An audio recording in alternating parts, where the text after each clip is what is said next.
The first step is to click Settings in your HubSpot account. Click General. Click Email. Click Connect Personal Email. Click Google, Gmail. Click Connect Your Inbox. Scroll down, and click Continue. This will open your Gmail sign-in page automatically.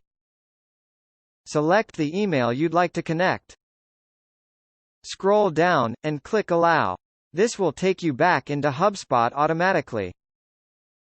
If you'd like to download the HubSpot extension, you can do so here. Otherwise, click Close. Your email is now connected.